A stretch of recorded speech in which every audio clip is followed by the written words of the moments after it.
What is up? Celtics late night, joined by Greenberg of Barstool Sports on a Celtics W.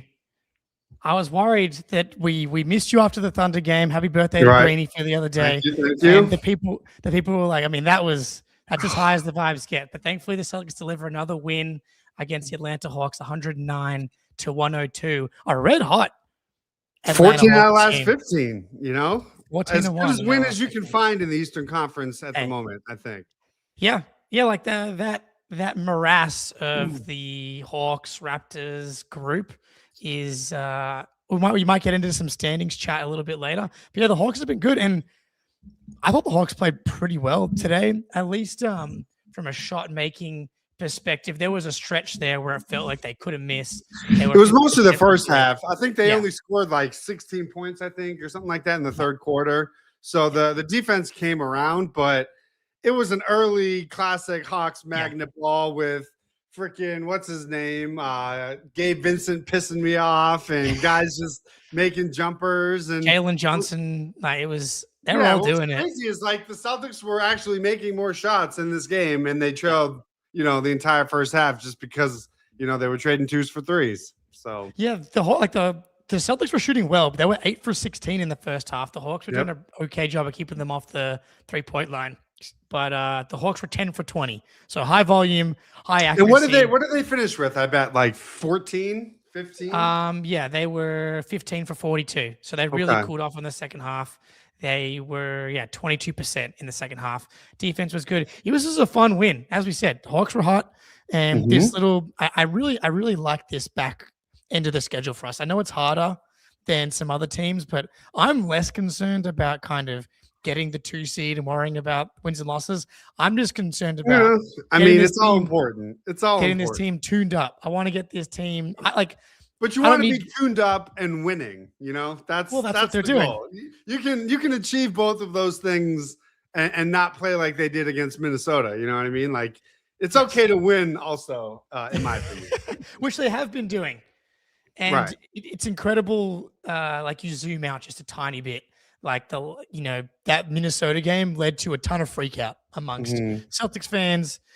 Bill Simmons has gone from Celtics are the Eastern Conference finals with a bullet to I did not like what I saw in that one game to they're the one team that can beat Oklahoma City. I think everyone's just got to look at the bigger picture since kind of Tatum's come back, and now they're 8-2. 8-2, 8-2 in his 10 games. Yeah, that sounds good to me. I mean, that's on brand. When they were at their best, they were winning 4 out of every 5. Like they won at an 80% clip. That's how they won the title. And I don't know. It's even with the occasional egg, like that Minnesota game was, and how 95% of the Grizzlies game went. Like that's the NBA at the same time. Anybody can get got on any given night. That's just especially in March where shit gets pretty weird. So, they're not going to be perfect, but playing, it would have been disappointing for them coming off OKC if they took a step back and got like when it was 25-9 and you're like, are we about to be blown off the floor, coming off that OKC game? So to come back and win one that required clutch time execution, on both ends of the floor, like against a team that was playing as good as any team in the East for the last month, like what more could you ask for a late March, pre-playoff test? Yeah, it's really nice and something that I'm really enjoying. I didn't think it was the best Derek White game. No, from I'd say like defensively, he wasn't even all that great either. So no, it was weird. Like he kept getting caught in between like mid-range jumper, floater. Yeah, it's a good point. We didn't even mention like no Jaylen Brown, by the way, who has just been.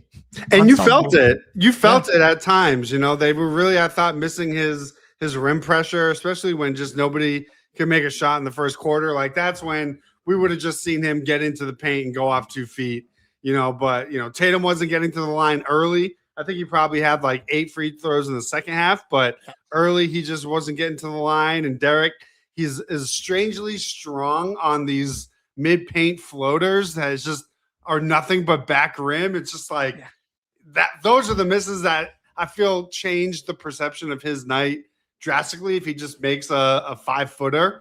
So it's like he's still getting to his spot, which you like, but they weren't crisp in that first half, but we saw in the second half what it looks like when, they lock in defensively. Tatum starts to make some shots. I think I saw someone tweet out he had like a 61% true shooting in the second half. He was doing everything. And then, Pritchard, obviously, with the shot making, Hauser got out of his funk. So it's like everyone took a little while to get going. But, again, not every game is going to be easy, against a team that's playing well. Yeah. And some of the true shooting is bolstered by him going 8 for 10 from the free throw line. But, fine by me. Okay, great. but he was 6 for 13 from the field. So and I think as much as anything, it really felt like he was getting to the spots that he wanted to and creating separation against some good defenders, whether it was like that drive on Dyson Daniels that he finished, that should have been a foul. Yeah. Back to getting completely hacked on the way to the well, that's a Tony Brothers special. I mean, half of them happened right in front of Tony Brothers where, you could just see, I feel like he wants to give Tatum a text so bad that he's like letting all that shit go and hoping that Tatum will clap or wave or something just so he can give him it's like, I just can't imagine why he's being allowed to officiate basketball games, but I mean, the referee goats have been on one this week between Scott Foster, Even Mark Davis was on his bullshit a little bit in the OKC game. So it's like you're getting we need some Zach Zarba bullshit, and then we'll have like the Infinity Stone, all the Infinity Stones. Scal at the beginning of that Thunder game was like, "Don't worry, guys. Mark Davis is on the call. That's going to be a good refereed game." I'm like, "Scal, bro." That is you just do not know the history. But yeah, so I think the most important thing that we're tracking on a game-to-game basis is obviously the Tatum stuff. And lovely tribute to Kobe Bryant tonight, 8 for 24. Shout out. That's the one piece of this that we're waiting for.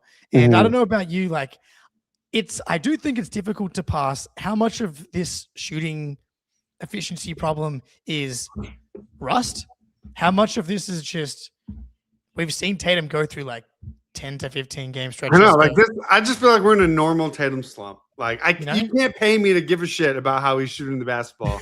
You really can't. It's like, first, I think we all have to understand it is such a blessing that we even get to watch him play in the first place.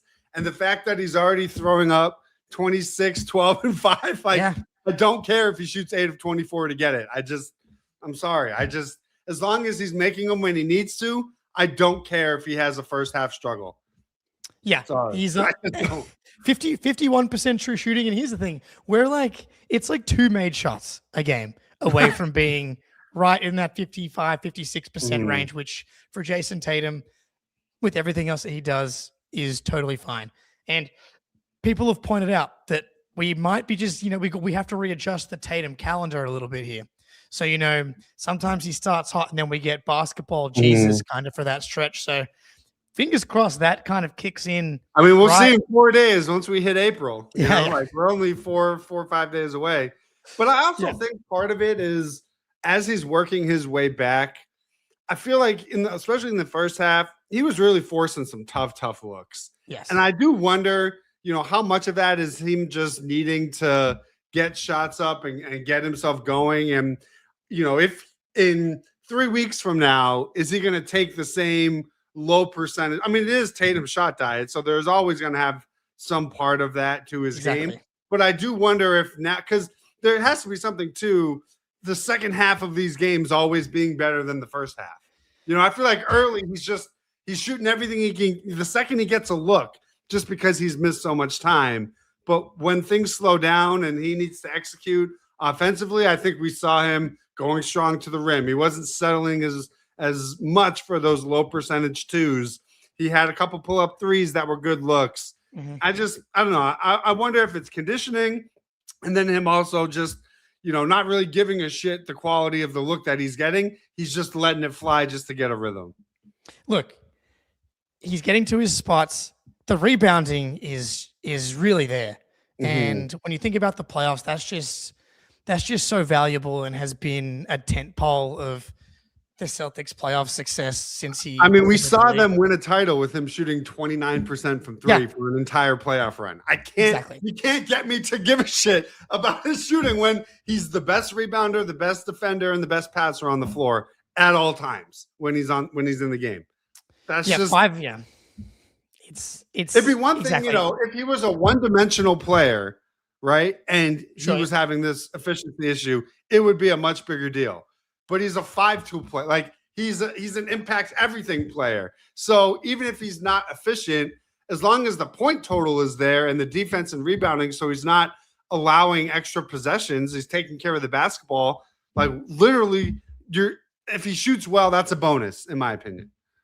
Yeah, if he's amplifying Missoula ball, that's what I care about. The margin stuff that they've been dominating all year long. He's trying to get in there on offensive rebounds. He does not have the knack for grabbing offensive rebounds in the same way that Baylor Scheinman or like a Jordan Wall. Yeah, it's different. But I appreciate him getting in there. But as far as the margin, the defensive rebounding is huge for controlling that margin. He's helping you get 3-pointers up for both himself and creating them for everybody else. He keeps your turnovers down as a team.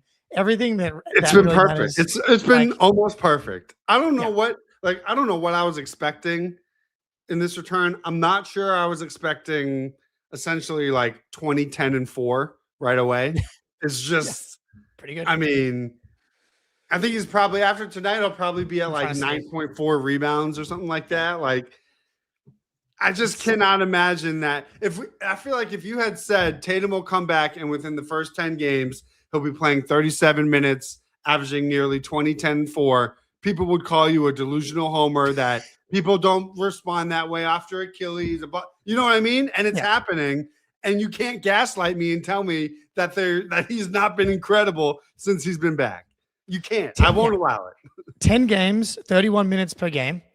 Now, 19.8 points, 9.5 rebounds, 3.8 assists. Yeah, essentially 20, 10, and 4. 2024 at 31 minutes a game. And if we shift that to 36 per 36, then we're at 28 and a half, I bet, points per game. Yeah, 23, 10, 23, 11, and 4. Sounds pretty great good for me. For a guy coming off a blown Achilles, I don't know. Yeah, like how do you in good faith say that that's not wildly impressive? And such a blessing that what we dreamed of for 8, 9, 10 months is actually coming to fruition. And we've hit on it already, but like the most important thing is the fact that right now he's playing 30. By the way, minutes restriction, not just at 36 minutes, it's up at 37 minutes now. And RJ, appreciate the super chat. I'll definitely be getting to Jordan Walsh shortly. But the fact that he's able to play 37 minutes a night, and then he had this post game, which I think he's been really vulnerable lately. We'll get back to Walsh after this, though. But, just let me know if you cannot hear this. Season high in minutes for you. 21 points in the second half. How did you find some rhythm? I know I look rusty. I know I made some mistakes. But one thing that I do know is that I'm playing my ass off. I'm trying as hard as I can. I'm a little winded, but 10 and a half months after tearing my Achilles, I'm giving it all I got. And I know each game I'm going to get a little bit better. But I'm trying for sure. I mean, you just have to love him. He's just perfect. He's just the perfect player. It's just unbelievable. The fact that he's even sharing that, because I think the wind, I drew attention to it in the Grizzlies game. Like, I thought that everyone freaked out after the Minnesota game. I thought he was atrocious in the He looked slow. He looked like he was stuck in mud. Exactly. In the Memphis game. And I was like, he's playing day on, day off again for the first time. They've put the minutes restriction up. I wonder if it's just like a win thing. And then lo and behold, he kind of gets those 2 days off between Minnesota and OKC. Looks way better in OKC. Looks way better tonight. I think the conditioning thing for him is huge. Like, I think it's everything, especially with his jumper, and honestly, not only that, but I also feel like you're not really seeing him, like, if it's like a loose ball rebound or a defensive rotation, he's like conserving himself as opposed, like, we know what all out Tatum looks like And you can just tell he's like keeping that reserve in the tank just for his jumper's sake so he can hit the rim. And I think that's just all conditioning. And that's why, when you look at all the other areas of his game, they all match normal Jason Tatum. The one thing that isn't is the jump shooting, which he's like clearly not in basketball game shape yet. He's only had 2 or 3 games off of his 31, 32-minute restriction, but he's played the whole fourth quarter, the last 2 games. Like, we are now entering the normal sub pattern and minutes that he plays. He averaged, I think, 36 a game last year. If he's playing 35 to 37 minutes every game for the last, if he's playing 5-6 more games before the playoffs, why shouldn't I expect his conditioning to get better? It's pretty great. And just the way that he keeps progressing here, we're in a great spot. Right. 2-3 weeks before the playoffs to kind of now we're at 36, 37. He's at least able to now play 37 and raise that level of impact, raise that level of intensity. And I hesitate to say the shooting efficiency can't get worse because it has been slightly worse before. But I expect I just feel like we're in a normal Tatum jump shooting slump. Like, act like you've lived here before. We've been doing this for 9 years. Come on, he's shot 38% for a month, in a season before. It's I think we have to go to Peyton. Oh, actually, no. We've got to go to Jordan Walsh next because thank you, RJ, for the super chat here before. Speaking of Jordan Walsh, what do you think of Walsh getting minutes tonight over Ugo, or more minutes tonight over Ugo? Jordan Walsh, 27.5 minutes. Didn't fill up the stat sheet, but I thought it was fantastic. So impactful. Yeah. Man, I love that Joe gave him the chance to let him loose tonight. It wasn't like a quick hook. And honestly, he didn't deserve a hook really at any point, I didn't think. The defense was awesome. He was closing out everywhere. He was flying around. He knocked down a big 3 at one point. He didn't really get, I didn't think, many opportunities offensively anyway. But the one that he did was a big shot. I think he probably only took like 2 or 3 shots the whole game, I would think. Yeah, it was the second quarter, like with 1:30 to go. And that was a zone where the Celtics were like, it was in that, we're just trying to stay attached and kind of reestablish where you were in the game. So that was a big shot. He had that incredible block. 3, right? I think 3 total blocks. Yeah. I know. He proved the same thing we've seen every time he's gotten his number called this year. He's an NBA rotation player at this stage. He just is. Like, the way he can impact a game on the defensive end, he's probably over 44% on catch and shoot threes for the year. Like, he has proven, even when he goes through stretches of not playing, you can insert him and he can find ways to impact winning. And I just think that is such a testament to him and such a valuable tool to have, because you never know. Someone could roll an ankle in a playoff game. Someone could, have to miss a game too here. You can slide him right in and not miss a beat. And I think it's almost like why the expansion draft is going to suck so bad, because it's like, I don't want to see him go. But like, I don't know. Nothing we're seeing from him says, oh yeah, now we see why he wasn't playing. It's the opposite. It's like, that's like, we need him on the floor more. Look at what he's doing. Every time we see Walsh or every time we see Ron Harper Jr., it's like we got to see more of this guy. But then like, every time you take out, because there's no one to take out so well. I know it's a really good problem to have. The good news is I'm assuming the expansion draft isn't going to be for another 2 years. But like, if it happened today, I don't think you can protect Walsh. Because then you'd be giving up Baylor. Okay. Well, it's a slippery slope. Tatum, Jalen, Derek, Cater, Pritchard, Hauser, Ugo, Baylor is 8.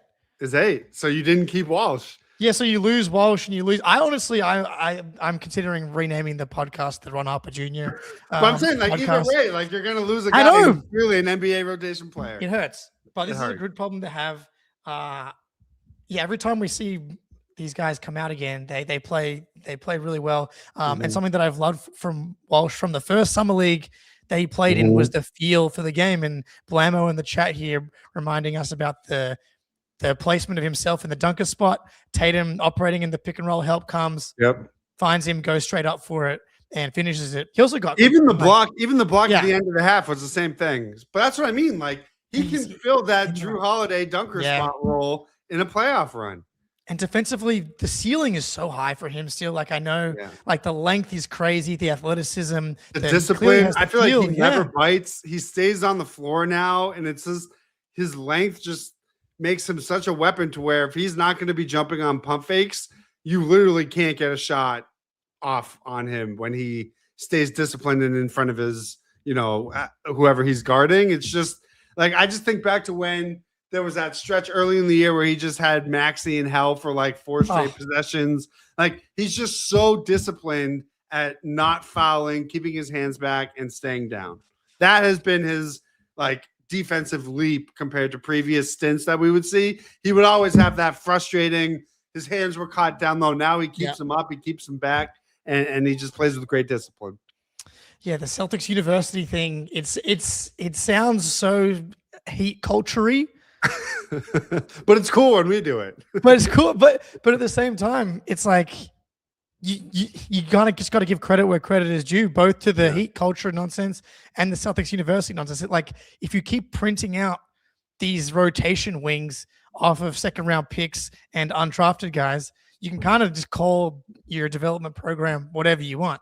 Right. And I mean, and it's not only that they're playable, but they're playable in the biggest games of the year, right? Like both Ugo and Baylor are playable against Oklahoma City. You can play Jordan Walsh in the spot rotation game against one of the better teams in the East over the last month.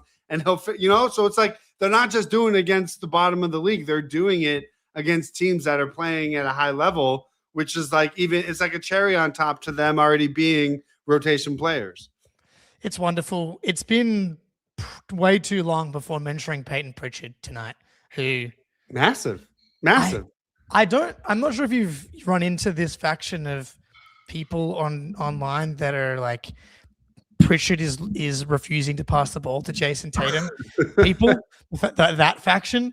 But anyone that's upset with Peyton Pritchard doing anything besides gunning, right? Dude, you see why Tatum himself is like, there's that clip where it's like, why are you not shooting? You have like the greenest light on the team. Go. And it's true because an aggressive Peyton Pritchard is not only needed in games like tonight where Jalen's not playing, but like that's what makes them. It's his scoring that makes them such a problem. His improvement as a passer and a playmaker was his point guard leap that we saw when he was a starter. So he can now do that. But his role when he's on the floor is to get that thing up and to just bomb it and to just be aggressive, get into the paint. And when he does that, we can see, a night like tonight is not like a outlier performance for him. You know what I mean? Like 36 points with 6 threes is what I expect from a game where Jalen's not playing. And I know that he's going to have a green light. I wasn't surprised by his shot making in the least. Yeah, no one should be at this point. Like he's torched enough teams and buried buzzer again with the buzzer beater late. It was at the first quarter. 16-1 now when he makes the buzzer beater. It has got to be one of the coolest micro niche skills that exist. The fact that he has 17 of them, alone is insane. They've only played 60 something games. That's almost 20% of the games this season. He's had a buzzer beater. It's insane because I feel like he ran cold a little bit with it last year, but this season he's brought it back. He hasn't hit a half court one in a while. Kind of a bum, if we're being honest. He's kind of like he's cheaping out and going for layups. Like anybody can do that. Grow up. But yeah, man, 36 points. And he was being guarded by Nickeil Alexander-Walker, Kongwu, Dyson Daniels. Like CJ McCollum was copping it. They were seal hunting him throughout the game, but the Hawks were trying to do a good job of pre-switching and keeping guys out of actions. It was a little surprising though to see him get pickpocketed twice. Once by the center, and then the other by Alexander Walker. Surprising. Just because he keeps his handle so tight. I'm always like, I didn't even know you could get it pickpocketed. I didn't even know that was humanly possible. Yeah, his handling garage video made the rounds again. I think after Brett Usher, great Twitter follow, just posts awesome highlights, everybody. But it was like all Peyton Pritchard handle highlights from this season, and So it is 5 turnovers for Pritchard. It's a lot. Have a negative assist to turnover ratio and to have 5 is because like that was part of why the Hawks were both up and stayed in the game because they had like 20 points off turnovers. I was gonna say easily. I was gonna guess that they easily had over 20. I know at one point it was 17. They had 20 exactly. 20 to 4 in points off turnovers. Which is funny because I felt like they were so good at limiting points off turnovers against the Thunder, who turn everybody over and kill you. And it is just how it goes sometimes. But that's why ultimately the Celtics shot making is what sort of negated that. And then once their defense tightened up and the turnovers went down, they pulled away. So and look, the 3-point shooting was driven by Pritchard tonight. The 11 attempts obviously made 6 because everybody else was relatively cold. Hauser goes 2 for 5 and had actually some really tough inside the arc buckets. The one at the end of the clock was pretty crazy. Yeah, but man. He's having a bizarre shooting stretch at the moment. He can't make an open 3, but will make a contested buzzer beater 15-footer. That makes a whole lot of sense. Yeah, okay. Yeah, OKC deciding to leave him open early in that game was ridiculous that it worked. That game in general, like that first quarter, I thought the Celtics played well from the jump. It was purely just a Lou Dort thing. Yeah. Versus Sam Hauser happened to be missing. And then Luka Garza, again, a guy, I probably should have mentioned him earlier. He was like instrumental in keeping them in the game. Every time he steps on the court, it's just so impressive. Every single bench rotation player is just so consistent every time they see the floor. And you're not asking for something crazy. You're asking, hustle points, hustle rebounds, play hard, and that will turn into a 11-8, 10-5, whatever it may be. With I thought he made a big 3, late in that third quarter when the game started to turn, and he's been giving you like 85 to 90% of Vucevic since he got hurt. Like it really has been that good. I don't even know if we really got the full answer that he is better / worse than Vooch, honestly. Like, I just think that they're different. And I keep waiting for the Vooch might be, I think I would trust Vooch's shooting and rebounding a little bit more. Sure. But having said that, if we're talking about overall impact, I'm not sure that I can say he's a more impactful player just because every time Garza's on the floor, he's like a +8 in his minutes. Yeah. So it's the energy is no joke. Like that, like he is playing as hard as any human possibly can, and the offensive rebounding is legit. Two offensive boards in the 15 minutes tonight. Again, +10. He I go +10. It's like +10 every time he's on the court. It's just a positive impact. He's up to 43% from 3 this season, and it feels like the trigger has really gotten fast and loose now as well, which you need in the playoffs. It's just like open shots, take them. You have to shoot them with confidence, and you cannot even if you confidence. miss it. Like, don't even worry about missing it because there's like a 38% chance we're going to get the offensive rebound. Exactly. Like they're rebounding at nearly a 40% offensive rebound rate. So it's like you not shooting it is actually the worst possible thing you could do. Not miss, because if you miss, someone's going to crash from the weak side and get them an extra possession. Yeah, especially playing pick and pop. Sometimes the big's a little further out. Like, he's up 43%. But I also cannot wait to see Vucevic with Tatum. Like that's just going to be the passing. Yeah, the passing, the pick and roll. Like that's just going to be the good stuff. Just the very some of the because the Hawks were switching a ton tonight. They were pretty much most of the game, and just a couple of passes where Cater rolls and kind of tries to slip a little bit, and Tatum lofts a pass kind of over the defender, and Tatum's just the only guy that can consistently hit these short roll passes because Pritchard, between being too short and just being more conservative, which is totally fine, that feeds into the pillar of the team by being a low turnover team. Tatum's just able to hit these shots, hit these passes in a way that other guys can't make. So yeah, I'm very intrigued to see what it does look like with Vucevic. It's a bummer that we're not able to see it and get a few reps for it. It sounds like he's getting close. I don't know. I wonder if we're going to get like the ring finger celebration if he does. I just would think like hard to execute. As long as he can play like 5 games just to get his wind, I think that'll be okay. And I also think it'll matter who their first round opponent is. I think that'll be really beneficial. I don't really know. I'm trying to think of like who have we seen? Have we seen him against any of these teams? I don't think he's played. Did he play in the Philly game? I'm trying to remember if he was already hurt or not. I think one of the first games he played was against the Heat where we came back from. No, wasn't it Tatum? It was Tatum's.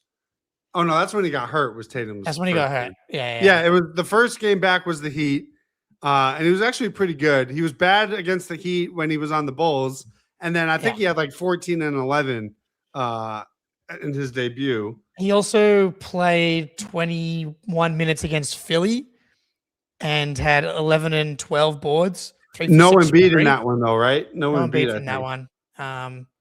Yeah. But either way, like I don't think I think it wouldn't be like when they had to play Orlando maybe in the first round. I don't know if that's the series I want Vooch to be working his way in against. Is I guess my point. Yeah, I don't know. I don't know.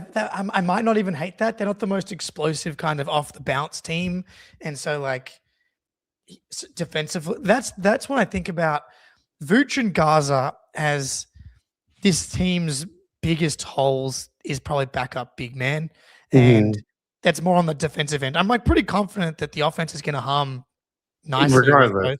Both of those guys out there. And when you match up a team, that's why like Gaza against OKC's offense is not this. Like the reason they rank highly on offensive rating is a lot to do with their defense. But I also think in a playoff series, you would have seen a lot more of like, getting SGA on Garza in space. They would have attacked it a little bit differently than, how we're going to see it in the regular season. So if you play a team like, I don't know, like Cleveland, Charlotte, especially first round. Right. I think that the backup bigs could be fucking toast. Right. They're just going to get him in space. It's going to be like when LeBron used to drag Kelly Olynyk into space and you just had to concede it because like you just knew that as long as he was on the floor, he was going to be hunted.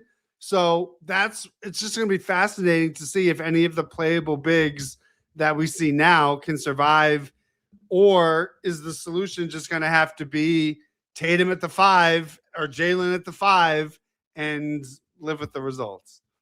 Yeah, I think that like if Kate is giving you 30 a night, that leaves you 18 minutes.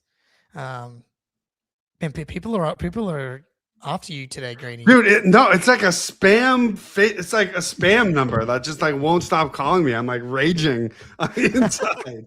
It's like I don't like. Look, they're doing it again. Like I don't know who this is. It's just a spam number. 18 minutes. Let's call it. Cater's upper end playing 30 minutes a night. Can you get 10 minutes or 11 minutes from a Vooch Gaza combo? And can you play 8 minutes on small ball? I don't know if I trust small ball against the Knicks. And so when we look at the standards you can't play it against a team like New York. You can probably play it, against a team. I guess it depends. Like Cleveland, I feel like doesn't always play their double big, so you may be able to get by in that matchup. But like you're gonna have to play your reserve bigs, Oh yeah. That's happening. So looking at, I don't know what is happening. Like, this is so embarrassing. Stop calling me. It is kind of like I'm like being spam botted. I don't know what is going on. I don't know. Like it like won't stop. I don't know. It just like literally won't stop. It's like my number got leaked, and I'm just being like, I don't know how to block it. I'm like trying to make. I didn't. So is it the same? Is it the same number? Yeah. So if you go info, scroll to the bottom, and then block. Oh, I gotta turn back on my phone now. This is like, whoever you are, you just totally killed this entire you won episode, man. Damn. That's all good. At first, I was hoping that like it was just coming through on my phone, and then this is insane. Like this is literally insane. If this happens all night, I might literally just go insane. Yeah, let's hope that it's only someone that really hates the podcast. Right? Like God, that's bombing us right now.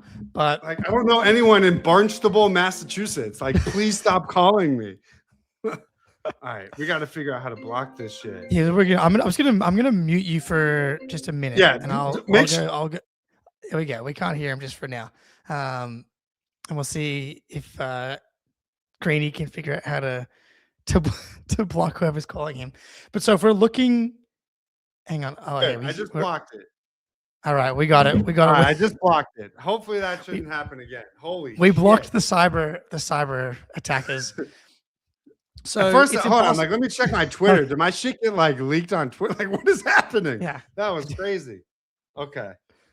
Oh my God, that was fucking nuts.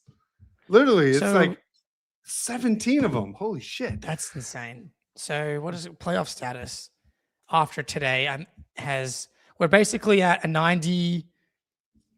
We are now given a 97% chance to be in either the 2 or the 3, 74% chance of being in the 2. Like the Knicks Celtics second round series is happening. And well, hold on now. If they lose to the Thunder tomorrow, there'll only be 1 loss up on the Cavs. But they have the tiebreaker. Okay, so 2 losses, that's not nothing. Like it's not nothing. It's not. It's just as likely that they get caught by Cleveland as it is that the Knicks catch you for the 2 seed. So I don't know if 2 through 4 is quite settled yet. They're currently given a 15% chance. Okay. That's quite low. But anyway, do you have a first round? Do you care who we get in the first round? No. Are you doesn't matter who we play, you got to play someone, or are you like me and you're hyper analyzing every matchup? And now I think we should lose to the Hawks on Sunday on purpose. Lose to the Hornets. Lose to the Hornets, I mean, and then you beat the Hawks. So you push the Hornets up the standings, and then you push the Hawks down the standings. That's the only team I care about not facing. Did you watch that Knicks game at all? I did. I watched it last night. Holy shit. Did you watch that Celtics Hornets game as well? Fuck that, dude. I know. I just feel like, there's no easy playoff road. Each game is going to present opportunities that you have to execute in, whether, like everyone's like, oh, the Celtics dog walked the Knicks during the regular season. This should be an easy series. It wasn't. Like they still had to execute in high leverage situations. They didn't, and they lost. So you can, even if you play a team like Orlando or Toronto or Atlanta, those series are going to present opportunities that you have to execute in. Like, so I say if you play to your potential and at your ceiling, it does not matter who you play. You just have to execute when the time comes.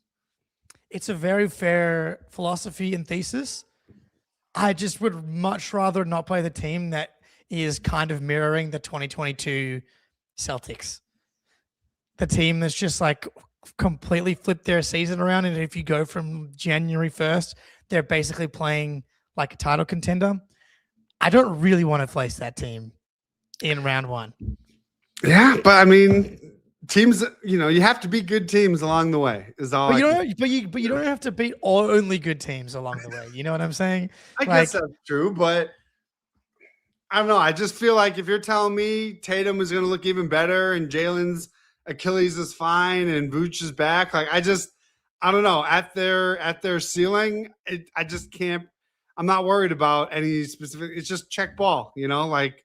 All right, that's fair. We have enough. That's the brave. That's the we brave. Have enough.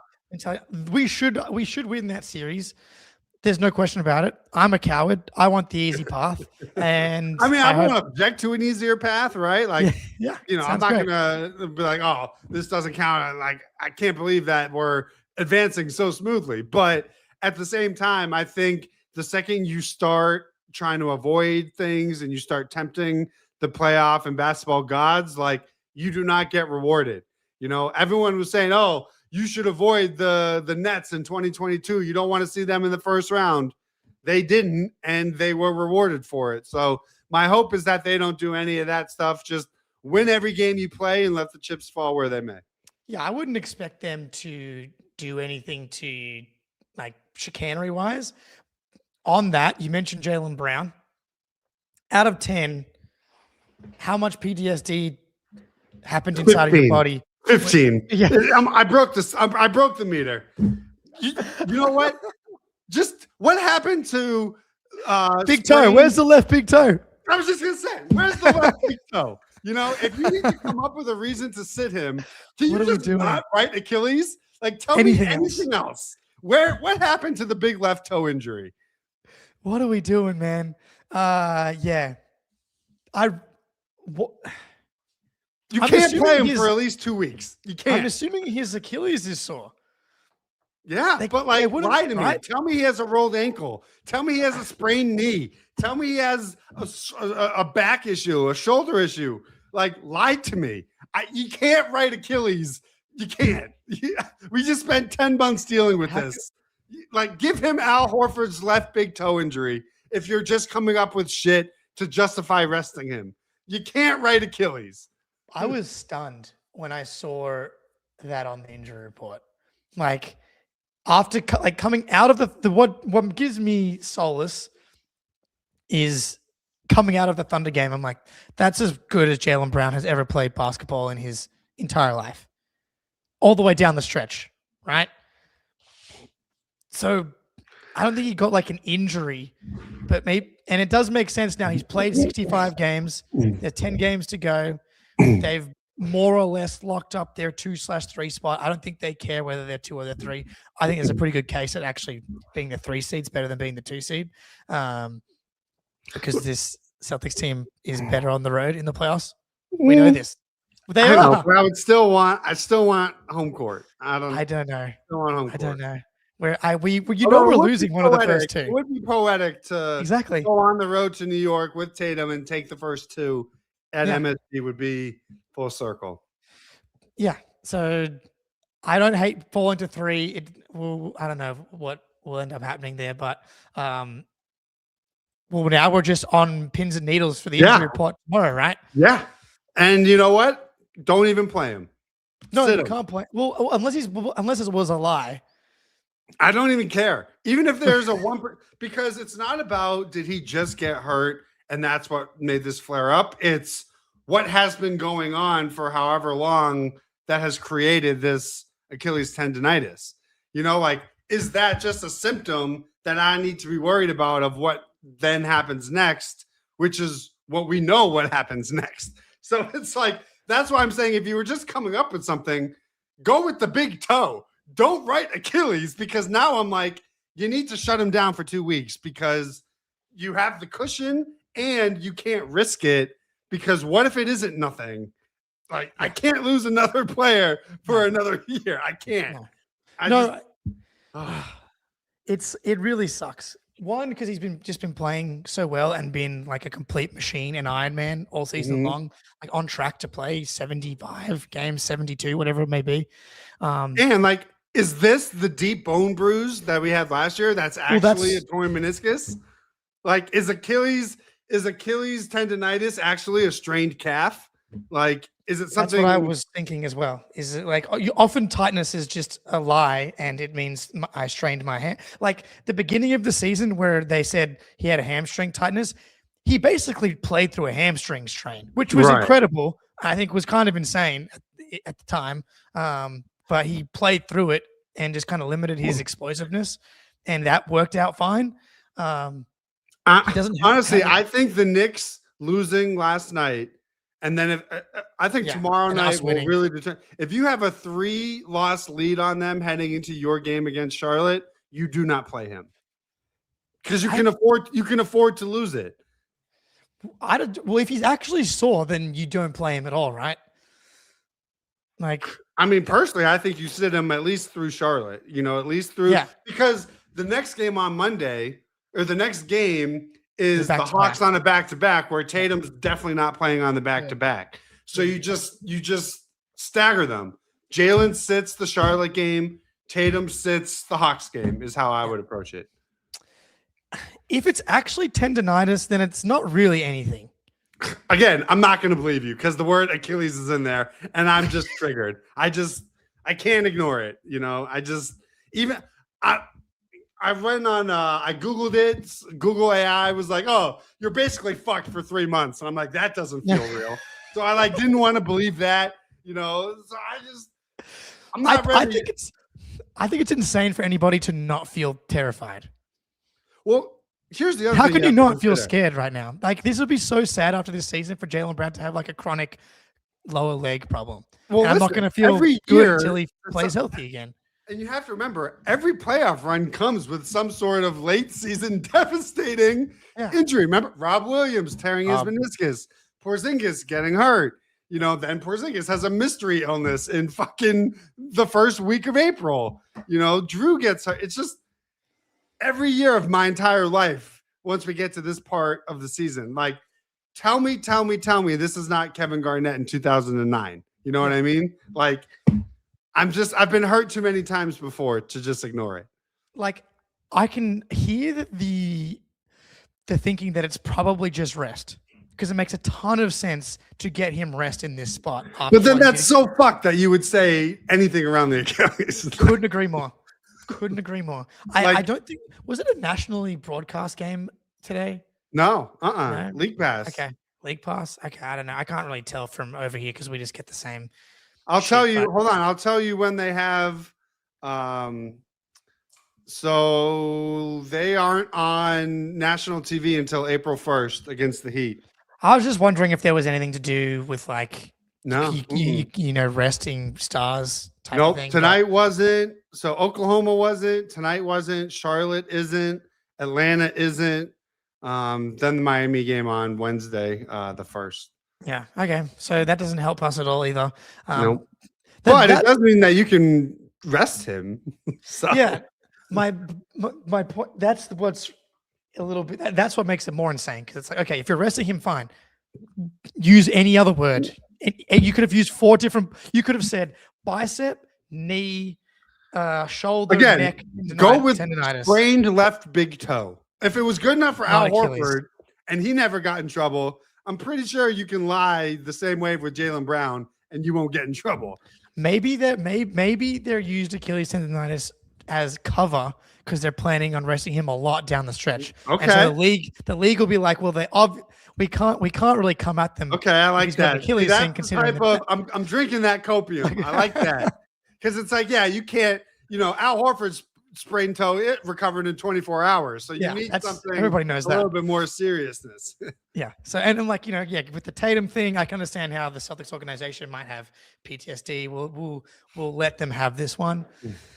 Let's fucking hope it's something like that. I'm terrified. I'm going to be, every second he's on the floor, I'm going to be terrified. Yeah. And we're not necessarily predicting or saying it is one way or another. We're just scared.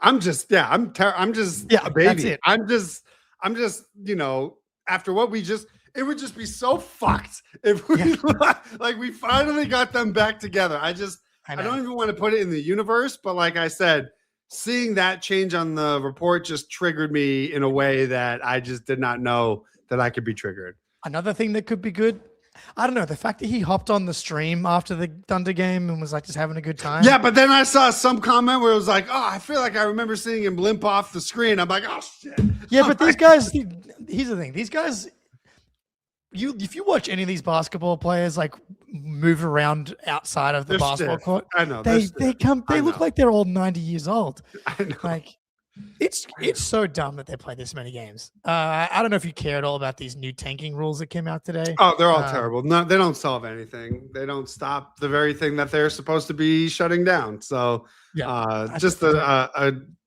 top job by Adam Silver. Because if they cared about the money or the product or anything like that, then they would just reduce the number of games. Because the fact that these guys, like, you watch that Thunder game, even the game against tonight was fucking high intensity.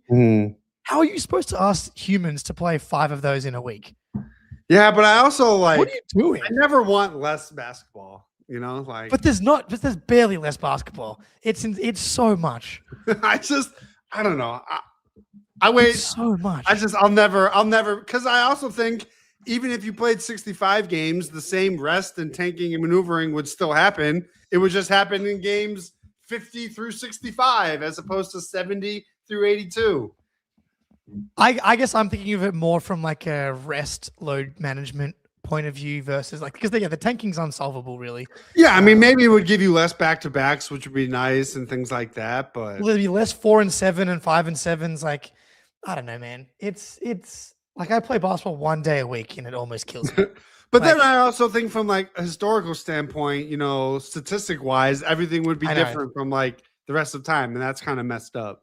Yeah, but they also just picked 82 at complete random. So like, there's no reason it can't be 71 now. I mean, you could always just make the season longer, you know, but they want it, you know, they want the summer. I'll spread it out more. That'd be nice. Because what's easy for like I don't want less Celtics to watch because I would watch them every day of my life. Right. But like, I just don't think I want Jason and Jalen to be as healthy as possible. Right. And it's just like, and credit to him. No wonder their Achilles are sore.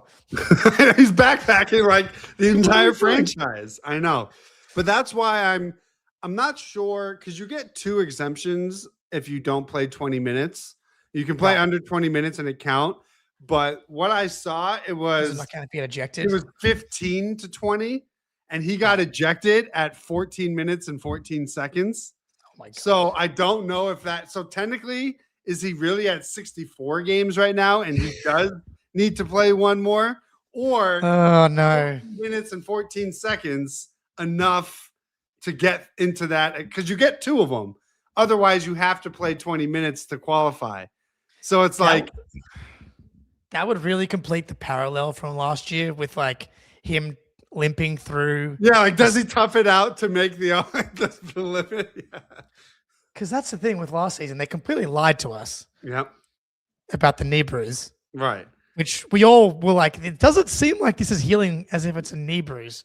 But then he would also go out and drop like 30 one night. Yeah, but he wouldn't really jump or run very fast. Right. I don't know. So I don't know. Just something to think about. I was thinking about that when I was looking at his game log. I'm like, okay, he's only missed X amount of games, but one of them was the San Antonio, and he only played 14 minutes and 14 seconds. I don't know if that's long enough to make the exceptions that you get. But, you know, again, it's only one game. So it's like, just tell him to go run in the corner for at least 15 minutes and it'll qualify. So let's hope that the next time I speak to you, Greeny, Jaylen Brown is off the injury report and averaging 30 points a game again. And I don't care what he averages as long as he's just off the injury report. And that's the most important. Next time that he's on it for a rest day, they don't say anything about an Achilles. Why? Maybe Missoula was like, the fans getting too comfortable. Yeah. I'm seeing too much propaganda on the timeline. All these podcasts talking about how the Celtics are East favorites. Let's throw some Achilles tendonitis, settle down juice all over these Celtics fans. I pray to God that's what it is. I can take it as long as that's what it is. Me too. Greeny, Celtics win. 49 wins and 24 losses. Unbelievable. So they'll probably finish what you think, like 50, ideally 54, 10 55? left? 10 or 9 left now. Something like, I'm not a math guy. 49 and 9, I think. 9 left. So I would love them to get to 55 just because my brain likes to. Isn't it crazy that Missoula's never had an under 50 win season his entire life? Unless they go on a 9-game losing streak. But yeah, he's a pretty good coach. And it's like, what a blessing. What a blessing of a season this has been. Bickerstaff has actually made bolstered his case, I would say. Surviving without Cade. Yeah. So that's annoying as far as the coach of the year stuff goes. But alas, Greeny, it's been a pleasure. Celtics win 8-2 in their last 10. Tatum's playing 37 minutes a night. It's beautiful. Get healthy, Jason. Times are good. Jaylen. All right, everybody. Appreciate you. Peace.